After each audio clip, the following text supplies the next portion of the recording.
I'm Janusz Lewiński and you're watching Ukraine This Week. From the heat of battle to the deceptive quiet of the corridors of power, here is what the last 7 days brought to Ukraine's struggle against the brutal Russian invasion. President Volodymyr Zelensky denounced what he described as inhumane wave of Russian strikes on Ukraine this week. Moscow has ramped up its winter campaign targeting civilian infrastructure and residential areas. Early on Christmas Day, Ukrainians awoke to blaring air raid sirens, followed by reports from the country's air force that Moscow had fired caliber cruise missiles from the Black Sea. This marked the 13th large-scale assault on Ukraine's already battered power grid this year, killing at least one person and causing widespread blackouts that extended past December 25th. Russian drones also targeted the central market in Nikopol, located in the Dnipropetrovsk region, on December 26th. According to Ukraine's State Emergency Service, the strike wounded 8 people. Meanwhile, a separate attack targeting a residential building in Kryvyi Rih on Christmas Eve left at least 15 people wounded. Local officials in Kryvyi Rih said 4 women and 2 men received first aid at the scene before being transported to a nearby hospital. The human toll continues to weigh heavy on Ukrainians who have grown accustomed to constant blasts and the sound of sirens rather than holiday cheer. In a stark reminder of the war's spillover risks, Russia has reportedly taken advantage of Moldova's lack of air defenses to carry out airstrikes against Ukraine. As officials in Chisinau voice growing concerns over Moscow's maneuvers, Moldova's government has responded by approving a 10-year defense strategy aimed at bolstering the country's security amidst escalating tensions. Russia's aerial attacks on Ukraine have at times relied on routes that pass close to or directly through Moldovan airspace. Lacking robust air defense systems, Moldova has found itself exposed to potential violations, heightening fears that the country could be drawn more directly into the conflict. Against this backdrop, the Moldovan government has approved a 10-year defense strategy.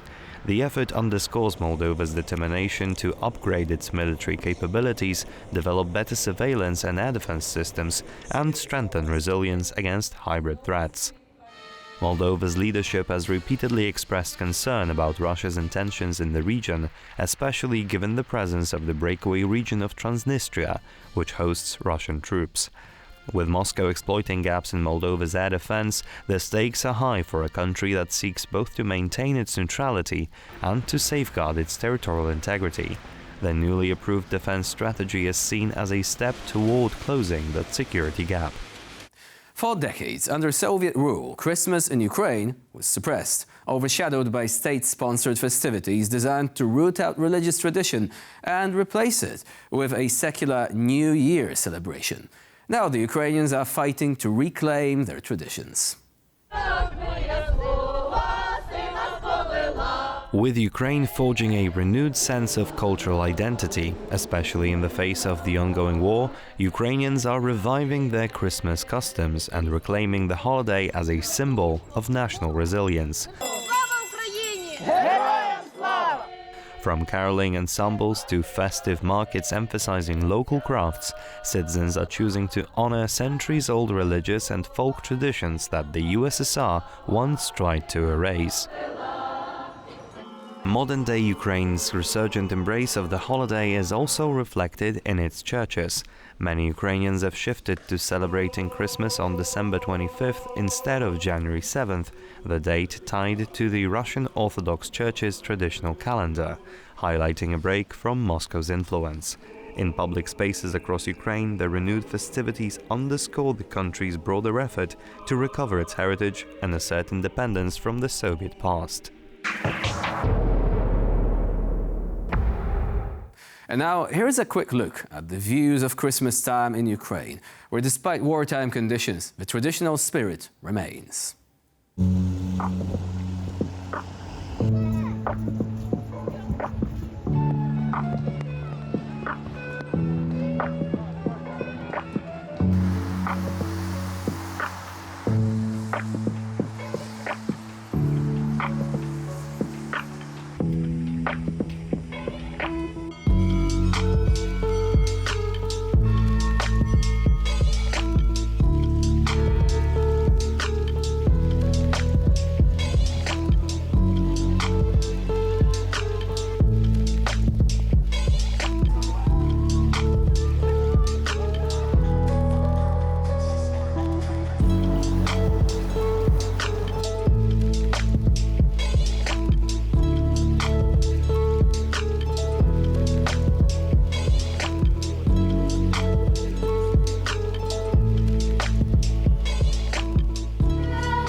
And now it's time to look at the war in Ukraine through the eyes of a journalist who is there at the scene. And for that, we're joined by our correspondent in Kyiv, Os Kateji.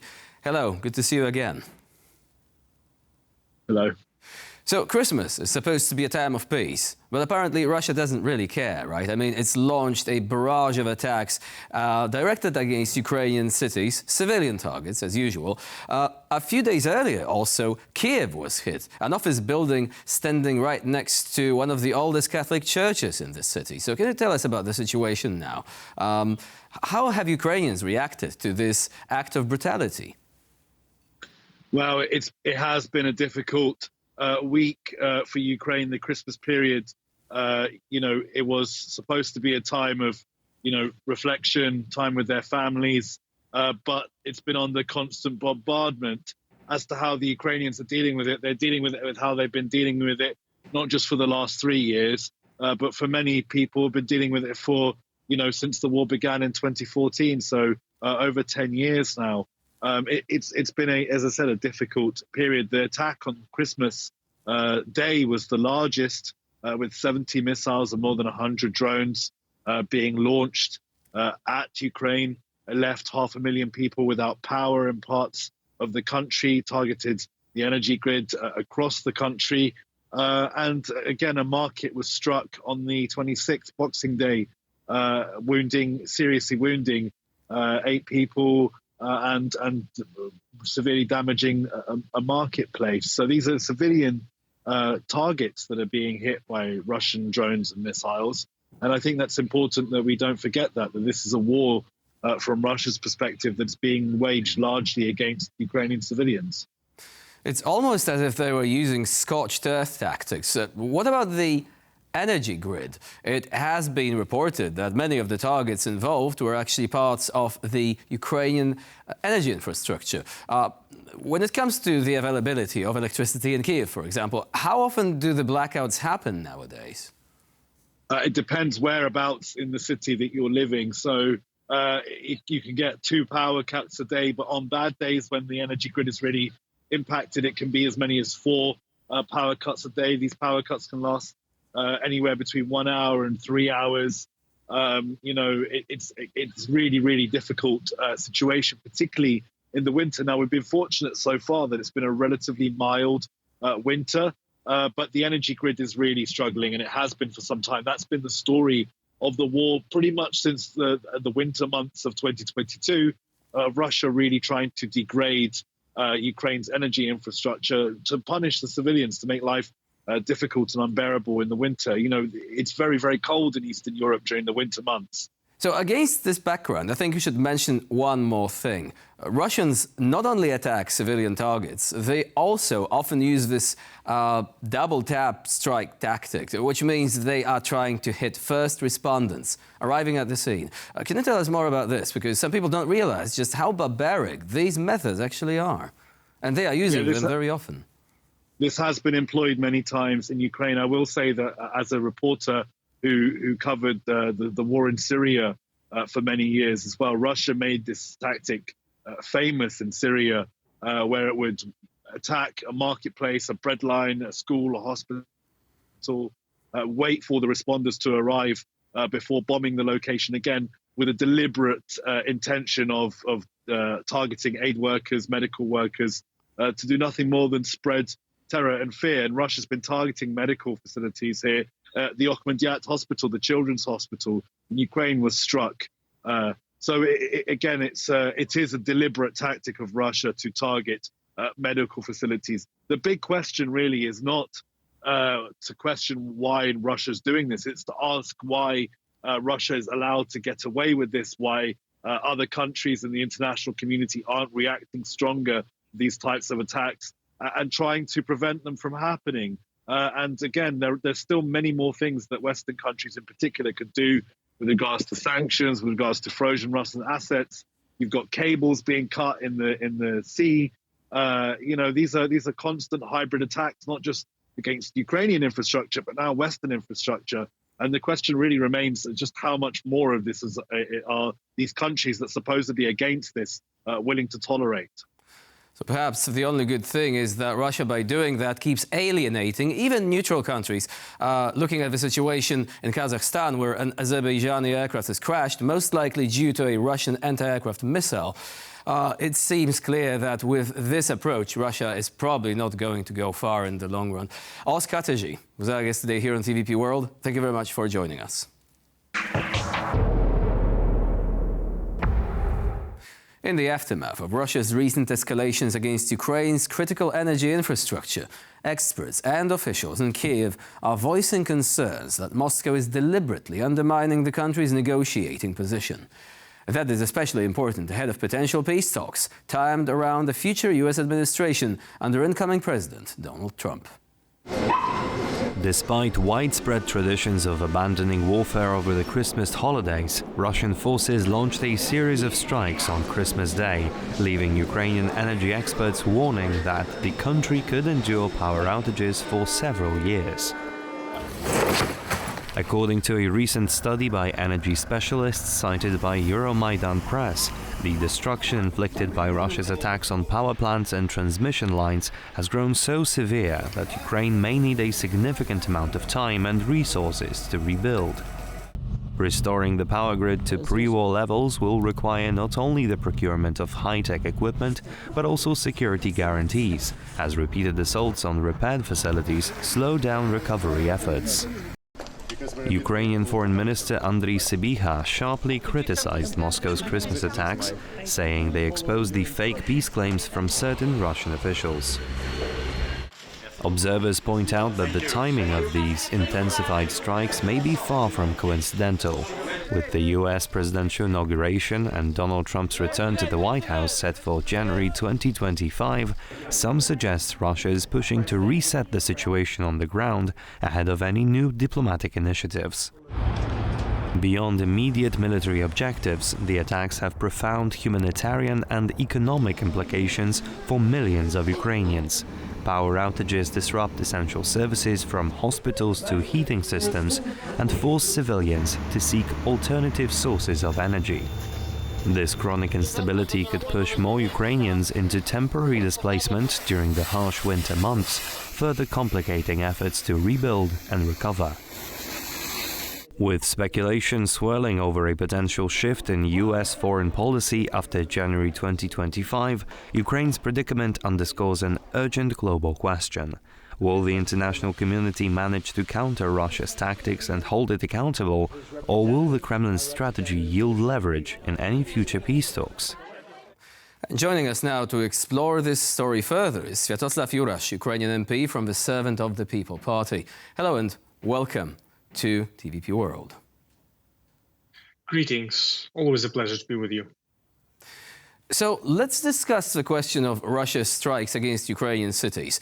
It is nothing new that Russia is targeting civilians and that is trying to destroy the Ukrainian infrastructure, in particular the energy grid. But do you think they are doing so in particular right now in order to essentially not only drive Ukraine's forces back on the front lines, but also to undermine Ukraine's negotiating position? Absolutely. They are trying to show us our place and showing that what awaits us if we continue to disobey their dictates. The reality is it's nothing new for us. We have suffered a great deal and lost so very much. And for us to give what Russia wants is to disregard the memory of those who have perished in the fight for our freedom and for our future. That is why, for us, the only answer is to defend our country and to defend the fundamental points on which we are battling every single day. That is our independence, our sovereignty, and our integrity as a state. Do you think that Russia is also counting on the so-called Ukraine fatigue? There has recently been a poll conducted in a number of countries in Western and in Central Europe as well, and it shows that some of these countries are becoming less and less interested in the war in Ukraine. Do you think that Russia is hoping that citizens in some countries, the further they are from the actual the region which is involved, like from Central Eastern Europe, the less they are going to care as time passes, and so that they will welcome any peace deal or any ceasefire deal with open arms, disregarding the fact that such a peace deal could deprive Ukrainians of agency and that it could reward the dictator at the Kremlin. Sadly, the Russian war machine is interested in them. It was just yesterday that we had seen reports about Russian plans in Estonia, which is a member of NATO, a member of EU, and Russian war machine has certainly bigger plans than just cutting up Ukraine to pieces and taking over our nation state. By saying plans, you're referring to the situation on the Baltic, right, and the damage to undersea cables, or something else? There were plenty of very interesting reports in the Western media about the plans in Narva the Russians are exploring at the moment and utilizing and planning for. It's political article that I'm referring to right now. But it's not just Narva, not just yesterday. Russia has certainly many plans for the region of Central and Eastern Europe and always had. And the fact is that security in Ukraine is not just about security in Ukraine, it's about delaying what the Russian horror presents to the rest of the world and certainly to the EU and NATO alliances. So for us, the fact is that European participation and European effort to help us in this horror that we are living through every day is delaying horror that Russia will wreak on the rest of the continent. Assuming, of course, that Russia has the ability to do so, because fighting against Ukraine has shown that the Russian army is not quite as powerful as it has led us to believe. For many years, people thought that this was like the most powerful country, the second most powerful army in the world, right? Turned out not exactly true. But let us actually move on to the political dimension of things. The new US administration, do you expect that they will actually realize what's going on, and after they see that Russia doesn't want to negotiate in good faith, they might help Ukraine more instead of less? We have every reason to expect that. Last time around when Trump was president, he was saying many things on the campaign trail that certainly made me and many Ukrainians quite worried about Trump presidency. But then he came into office and he was the leader of the United States who gave Ukraine lethal weapons that allowed us, for example, now to utilize so much more when fighting back against the full-scale Russian invasion. The fact of the matter is Trump and his team saying and Trump and his team doing are often not the same thing. And we are hoping that as he encounters what Russia is right now, he will certainly respond to that, as he did the last time he was the president. And what about Russia's attitude towards the future peace negotiations? What signals have we received so far? Because some commentators are saying, OK, Ukraine said, well, we are ready to negotiate. Russia, on the other hand, basically keeps suggesting that what is being said about potential peace or a ceasefire deal, it does not fit them. They have other plans. They have maximalist goals. Have you got like the same impression after hearing what, for example, Vladimir Putin said recently? It's not my impression you have to ask for. You have to look at what Mr. Putin has written, what he has said, what he has recorded in terms of his hours and hours long video addresses on the matter of Ukraine. So it's no news that he has vast plans in terms of destroying Ukrainian statehood and consuming our nation whole. It's imperialist delusions that Russia has always harbored, not just for Ukraine, but for the entirety of Eastern European region, at least. And the fact of the matter is, if you allow biggest nation in Europe that Ukraine is to be consumed, destroyed, you will certainly have repercussions on many other nations, especially those that are bordering Russia. And the recent developments, for example, the fall of the Assad regime in Syria, but also the tragedy of the Azerbaijani flight, which was en route to Grozny before apparently being hit by a Russian missile, redirected to Kazakhstan, probably in the hope that it would crash in the Caspian Sea, but ultimately making it there, some people surviving that. These developments, what do you think they might actually, what impact could they have on what Russia is doing and on the way that Russia is perceived by its allies, for example? It shows utter disregard Russia has for the blowback that its imperialistic wars have on countries around the region. Again, it sees the entire region, especially the former countries of the Soviet Union, as its near abroad, where it can dictate foreign domestic policy in every regard. Our nation and Azerbaijan and Kazakhstan has certainly other perspectives on the matter. And as our nation is showing, we are willing to fight to back our sovereignty and our ability to make our own choices. So whatever Russian delusions about this latest horror that is wrecking in this circumstance, Azeris and Azeri plain is certainly something that we will continue to push Russia on. Do you have the impression that Russia, even though it is actually trying, to present itself as being impossible to defeat, as being formidable and so on, do you have the impression that the Russians are realizing this might be the end of the offensive, that if they continue and if they don't negotiate, Ukraine could be strengthened much more than it was under the Biden administration? So they try to inflict as much damage as possible, but also that, deep inside they know that the situation is changing and it is not in their favor, even though they might be making some progress on the front lines. But in the long run, seems like this is a different world that Putin is actually waking up to every single day right now. Well, facts are clear on many subjects, but again, Putin has an impressive skill of disregarding facts and doing whatever he believes his ambitions need to be done.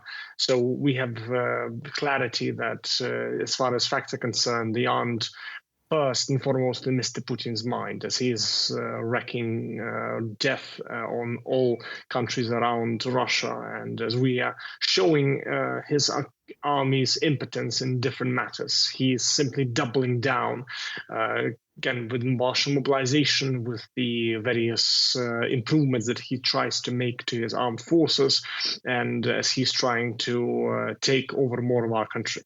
And again, we have no reason to see that he will stop with the other problems that he will face. You have to face this madman with strength.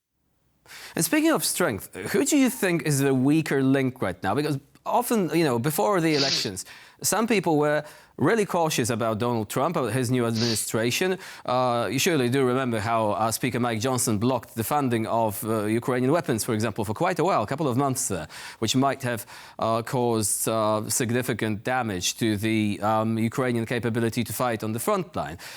But now there is another question, the question of how Europe is going to respond, because Trump said, okay, we might be willing to bring this to an end. Unofficially, it is said that perhaps more weapons will be provided to Ukraine if Russia refuses to negotiate. But also, once there is a demilitarized zone, someone will have to guard it. Trump says it's not going to be us, it's going to be the Europeans. Do you think Europe will be able to step up to this task, to this challenge, not only of increasing its capability to defend itself, but also to defend the region? Europe already is waking up to the reality that it cannot imagine the world to be as benevolent as it seemed in the 1990s after the collapse of the Soviet Union. We have seen European defense budgets being increased across the board, including Poland's, and Russia is certainly not showing any willingness to stop its meddling all around Europe, not simply with the largest war Europe has faced the Second World War in Ukraine. So the matter for us is just showing the facts on the ground to our European neighbors and showing that they cannot step away from the horror that Russia is wreaking on not just on Ukraine, but the entirety of the continent. And the recent events are a powerful reminder of just how little does Russia care for international order, but also for the human dignity and the value of human life. And this is something that we should remember whenever thinking about a possible peace deal with Russia. Sviatoslav Jurash was our guest today here on TVP World. Thank you very much for joining us and for sharing your insight. Thank you very much. As the year draws to a close, Ukrainian forces find themselves in a standoff with Russian troops on multiple fronts, including renewed advances in the Donbas and a tense situation in Russia's Kursk region. While the Kremlin has managed to secure modest territorial gains, the Ukrainian armed forces continue to exact a steep toll on their adversaries, using a strategy of trading small pieces of land for high Russian losses. Russia's forces have ramped up their offensive efforts to the north, east and south, leaving many parts of Ukraine drained by months of near-constant fighting. However, military analysts note that despite recent setbacks, the Ukrainian armed forces remain focused on two objectives: inflicting high attrition rates on the Russian invaders and protecting key urban centers. In the Donbas region, Russia has pressed forward with intensive artillery barrages, seeking to consolidate control over strategic hubs. Ukrainian units, outgunned and outmanned, have adopted a flexible defensive posture, retreating from less critical positions when under overwhelming pressure, but counterattacking whenever opportunities arise. Meanwhile, the situation near Russia's Kursk region remains strained. The armed forces of Ukraine have conducted carefully measured operations aiming to disrupt Russian logistics and prevent further troop buildups. These pushes have proven successful enough that Russia had to resort to using North Korean troops in order to fight Ukrainian forces. The enemy is conducting intensive assaults in the Kursk region. North Korean units are being actively engaged. DPRK mercenaries have already suffered big losses. The attritional strategy underscores Ukraine's limited resources. By forcing Russia to fight hard for every square kilometer, Kyiv aims to wear down the aggressor and highlight the steep cost of occupation. As 2024 ends, Ukrainian morale remains cautious yet unbowed. The Kremlin's intensifying offensives have battered communities, destroyed infrastructure and displaced civilians. But they have not brought about a decisive victory. And now joining us to explore the issue in greater detail is Gary Tabach, retired US Navy captain, also former chief of the NATO Anti-Terrorist Center. Hello and welcome to TVP World. Hello, Janusz. Hello, TVP World. Always great to be. And hello, Poland. And Merry Christmas, Poland. And as a person of Jewish faith, I miss Polish Christmas a lot. I certainly do appreciate Polish Christmas, a great tradition. So before we actually focus on the main topic, which is the frontline situation, as someone who was involved in anti-terrorist operations, what is your impression on the tragedy that happened in Kazakhstan, the Azerbaijani airliner that was most likely struck by a missile?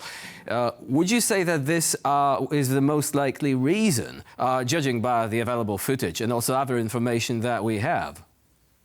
Well, yes, Janusz, I think that most of the experts that are looking at the pictures and looking at the whole scenario, saying that it was a missile, it was a Panzer, that missile that hit that airline, Azerbaijani airline, and of course condolences to all the people that were killed in this tragic incident, and the heroic events of the pilots who were able to drag the airplane through across the sea and land it and save at least some of the lives, yet sacrificing their own.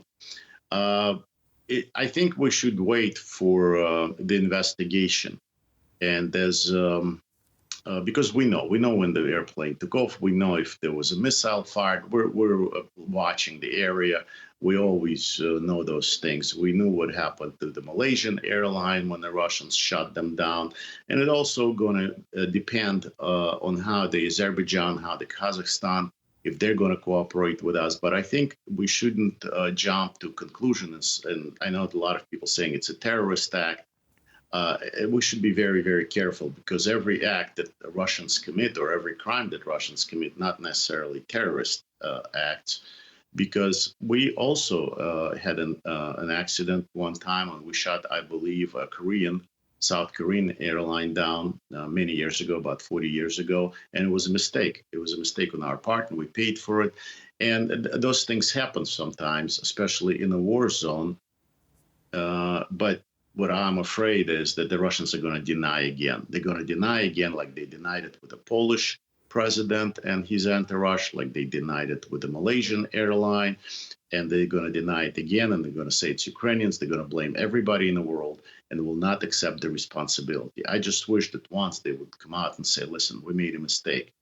We're the ones that shut down, and we're going to pay. We're going to pay retribution. We're going to pay compensation to the families of the people who died and the people who got hurt in that incident. But something tells me they're not going to do that.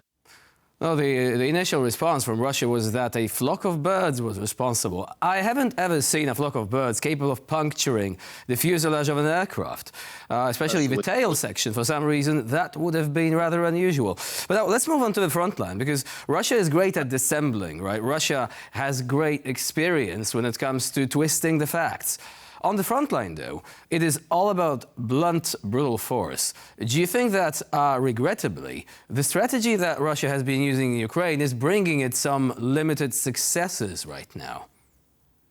Well, it is bringing successes. I'm not sure if they're limited or not. They do advance. The price they're paying in human life, I think, traditionally is they don't regard that as high ever. In throughout the history, and who might tell it to the Polish people, they know it better than anyone else. I think that sometimes the Russians, not sometimes, but Russians always use very brutal and bloody ways of advancing, and including themselves. They don't care how many people they're going to get killed. Ukrainians are standing and they're trying to repel them as much as they can. But again, the lack of weapons, the lack of support from the West. How much longer? We gave Ukrainians 3 days. This is 3 years already that is going on, and the Ukrainians are slowly, but they're retreating because they have lack of people already.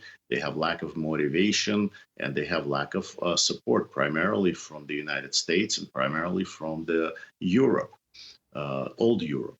So a lot of times the many commentators are now saying, yeah, but the Russians, there are more Russians are getting killed because they're advancing, and there are fewer Ukrainians getting killed, but there are more Russians to begin with, and there are fewer Ukrainians. Also, I think that, I don't know if it's proper for me to say, because human life is a human life, but reality is such that, and I hope people forgive me for what I'm about to say, but the reality is such that the Russians are losing not the best representatives of Russia. They're not scientists. They're not computer geeks. They're not doctors or nurses or lawyers or reporters or educated people. They're losing drunks, bums, and convicts that they get out of prisons, and they're throwing them by thousands at that. Russians have always done that. But Ukrainians, on the other hand, are losing creme de la creme of their society. They're losing the best young. They're losing the future. So even if there's 1 to 10, and many times people count them, yeah, well, but the Russians are losing more. They're getting more Russians getting killed. Yeah, but the quality, again, it's not the right way to say it, but the quality of the population that the Ukrainians are losing and the quality or non-quality of the Russians that the Russians are losing is a huge difference. And it is also the case that many of Ukrainians are dying way beyond the front lines because of the attacks directed against civilian targets. This is a major difference, again, that we're seeing. Ukraine mostly targeting ammo depots or refineries, whereas Russia, mostly civilian buildings, power stations, parts of the power grid, and things like that. But let's actually look at the frontline situation for a moment, like from a slightly greater distance. What do you think could be the worst case scenario if the Russians continue to use the so-called meat wave attacks? Again, it's a very brutal way of putting that. Regrettably, this is what Russia does, as you said, complete disregard of the lives of its own soldiers.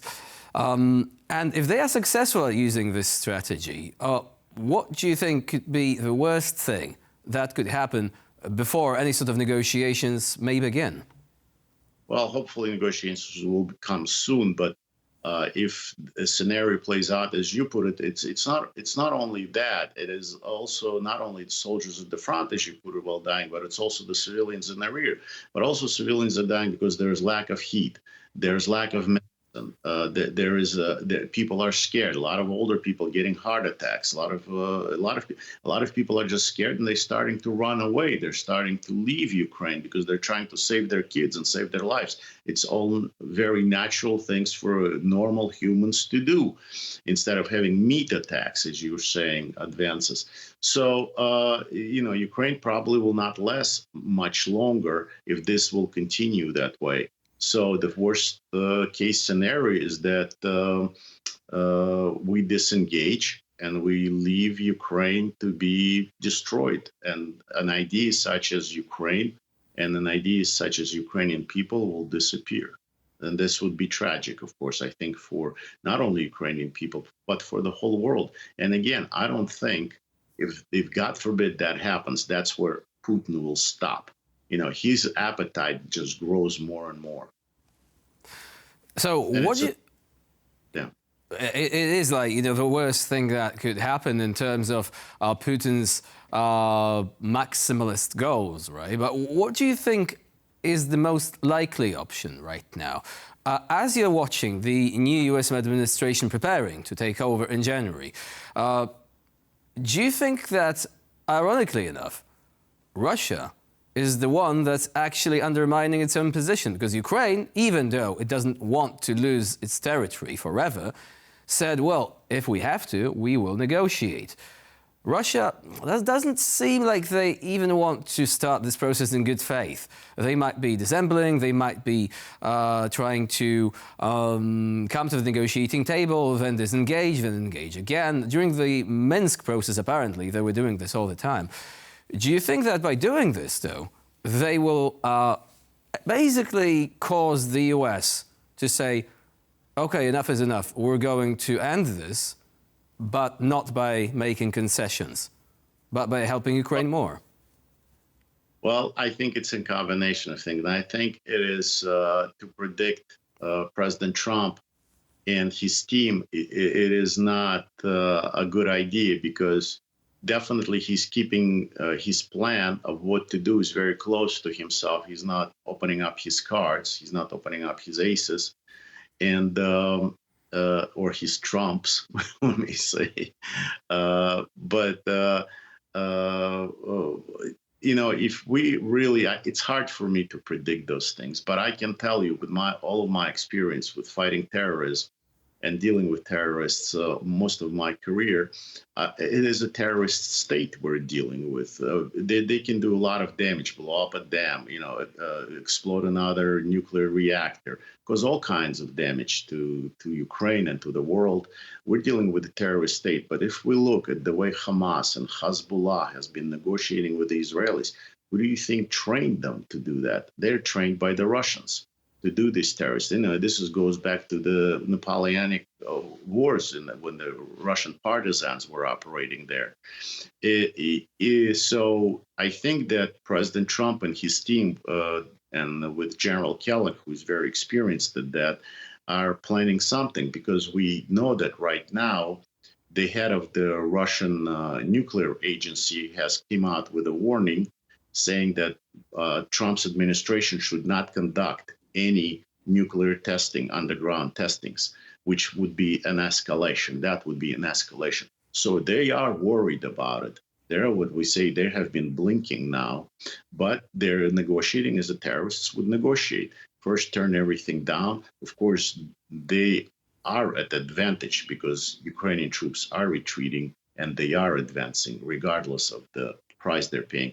So it'll take a combination of things, but I think that President Trump has some sort of a plan, because it's not just Russia, Ukraine, and the United States. It's Europe and it's China, and it's India, it's Saudi Arabia, it's oil prices, it's sanctions, it's many other things that will have to come into play.